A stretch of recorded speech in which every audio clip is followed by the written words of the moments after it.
Yo, what's good, YouTube? It's Mr.BuyTheDip back here with another video. Today, specifically talking about something I feel like I haven't touched in a while. Is just why you should be patient and how being patient is important. I listed a few things here, and I'm basically gonna talk about how each of these tie into just being patient and when you're working with the stock.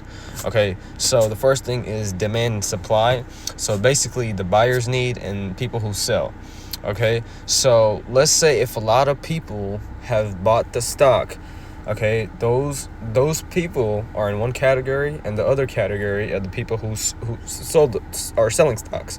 So the ones that are selling, let's make them in category 2, and the ones who are buying in category 1. Okay, so that's basically what demand and supply is. It's buyers and sellers. Okay, so now if you're buying and you're in category 1 and you're just buying stocks, right, your goal is to buy the stock low.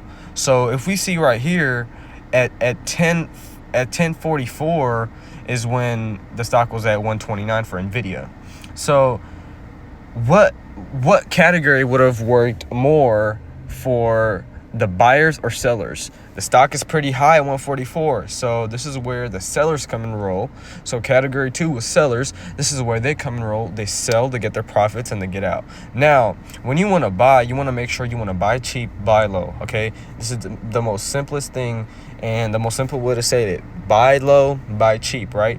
That is where the buyers come in. So category 1 was buyers. That's basically what demand and supply is. I just want to make it easier. Okay, you have to understand that when looking at a stock. Okay, if a stock is super high, a lot of people are holding and people are looking to probably sell soon and get profits. Okay, and during that time, if you're on the opposite side, so if I'm category 1 and I'm a buyer, okay, and people are selling, I should be patient and wait. I should wait when the stock comes down and then buy when it's lower. See what I'm saying, guys? Now, the second thing is lower the price goes, more people will buy if the stock has good history. Okay, now what I mean by that is when Nvidia was at 99, 92, 101, 105, 110, 111, people were buying with their eyes closed because we know the history of Nvidia. Nvidia is a stock that has went up to 500, 600, 1,000 share price, right? 2023 to 2024, started 2024 was a crazy run for Nvidia, right? So that is good history. It's not a stock like GameStop or AMC or Fuel Cell Energy or FFIE. It's not these short-term type of stocks that is inconsistent. We have seen consistency on Nvidia because I have been around since December, right?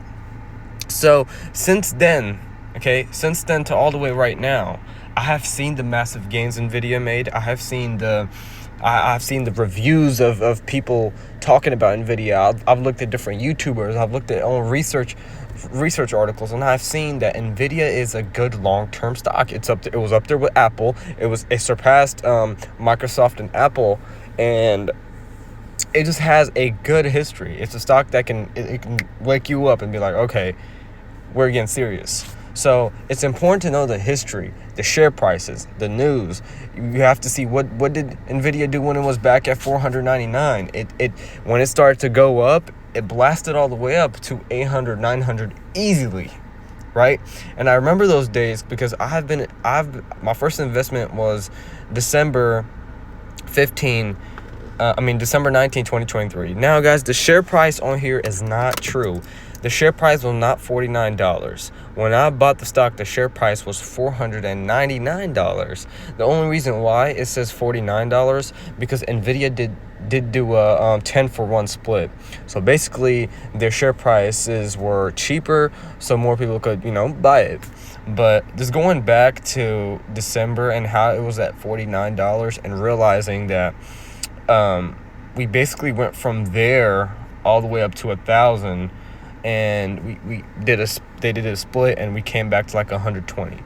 So that's information you need to know if you want to get into a stock and if you've been paying attention in a certain stock. Okay, now realizing the difference in what you want. Okay, now if you're the type of person to look at long-term gains for a year or two, and you want to put your life savings into a stock, and you believe, oh yeah, the stock is going to blow up, blah blah, you're different from somebody day trading. So if I was to day trade Nvidia, or day trade Apple, or like day trade Tesla, day trade AMC, I'm different from somebody who is on the long-term investment side. You should know what you want out of Nvidia. For me, I told you guys, I have a capacity of all the way to October, November, okay?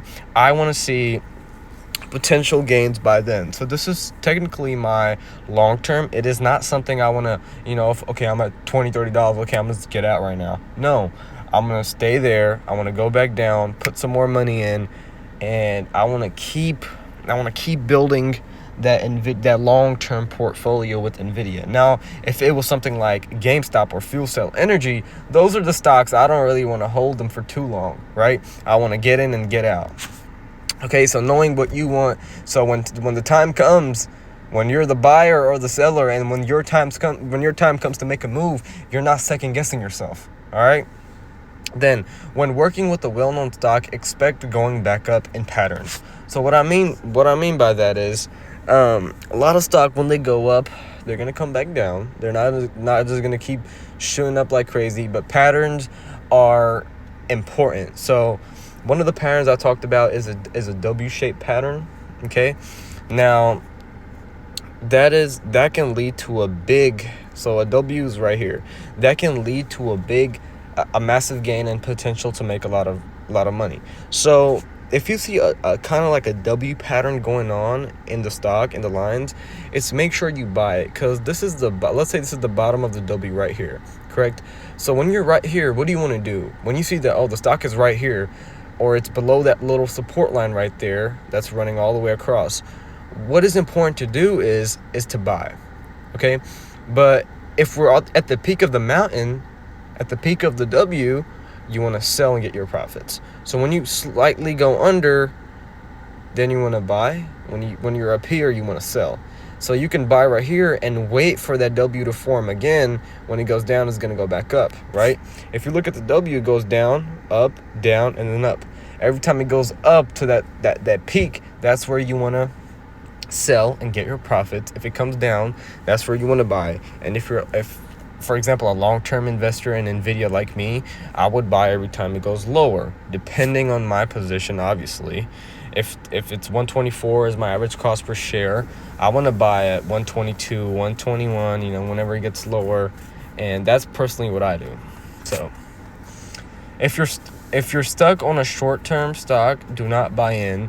Set up your stop loss and get out. Now, these are stocks like AMC, GME, Fuel Cell, FFIE.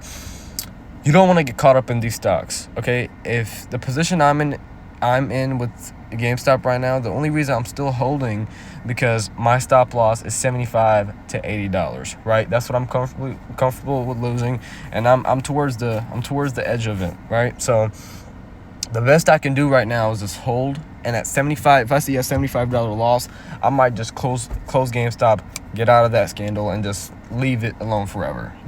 So it's important to realize that short-term stocks, being stuck in those can be stressful. It's not the best decision to put a lot of money in them if you don't want to specifically day trade it, okay? I'd rather just get in and get out within 9-7 hours, how long the market is open, rather than just holding to a position for like over a month. I've been holding GME for over a month now. It just hasn't hit my stop loss, so I haven't sold it. I'm not saying that don't buy stocks like GME, Fuel Cell, or AMC at all. I'm just saying make sure you don't get stuck, because I still day trade AMC. I day traded AMC last week. I day traded Spirit. So it's not bad to day trade these stocks, but it's important to know that these are slightly more riskier than something like Apple or Nvidia. So make sure you don't get stuck like I'm stuck in GME right now. And even if you're stuck, if you have a stop loss, you should feel better and just, kind of take the loss and get out. So there are certain ways to day trade as well, and certain ways to practice. So if you need help with that, go look back at some videos. Something that I do when day trading, I don't just go in with $200, $300 right away, or 80, 90. I go in with 10, flip 5, flip $2, and then slowly I build up the amount of money that I invest. And that's what I did with Spirit. I did that with AMC, and it's worked perfectly for me. My next big purchase is going to be an AMC. I'm just waiting AMC to go back down to like $4.8. So that is it for the video, guys.